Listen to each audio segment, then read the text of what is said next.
المية من طلبة الشهادة الإعدادية، وركز معايا بعد إذنك، والكلام ده لولي الأمر وطالب الشهادة الإعدادية. معظم الطلاب ما بتعرفش تذاكر إنجليزي، ما بتتعرفش تتعامل مع المادة بسبب إن تأسيسها ضعيف. طبعا أنا هنا هتكلم في بعض النقاط. أنا عندي الإنجليش أو عندي المنهج عبارة عن إيه؟ فوكاب، يعني اللي هي مفردات الكلمات، وعندي جرامر. لو الطالب عندي ما بيعرفش يقرا والقرايه ضعيفه عنده، ده هيبقى صعب جدا ان هو يتعامل مع الماده، وهتبقى الماده بالنسبه له رخمه وماده صعبه وماده ما بتذاكرش. لاحظت وانا بدي حصص للطلبه بتقع في قواعد نطق كتيره قوي. هتكلم على اهم النقاط دي النهارده، مش شرح بس، ايه زي مقدمه كده. عندي مثلا التي والاي والاو والان، دول بيتنطقوا شن.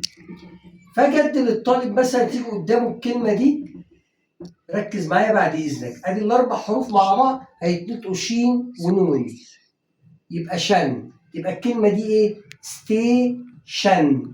ابص الاقي الطالب بيقول لي ستيتيون، طبعا غلط.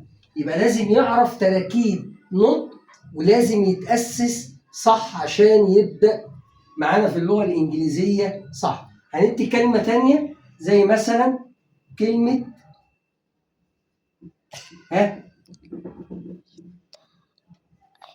education، يبقى برضو عندي التركيبه بتاعه التي والاي والاو والان تنطق شن، يبقى الكلمه education. طبعا بتقابله كلمات كتيره للاسف ما بيعرفش ينطقها. برضو بعض التراكيب المهمه عندي في اللغه الانجليزيه، زي ما بيجي مثلا يقابله السي اي اي، السي اي اي، السي اي او. طبعا هو متعود ان يبقى عارف ان الشين في اللغه الانجليزيه هي الاس اتش، لا، اي تركيبه من دول بيتنطقوا شين. زي مثلا كلمه قديما، ancient، يبقى عندي السي اي اي نطقت شين، وكلمه ancient يعني قديما.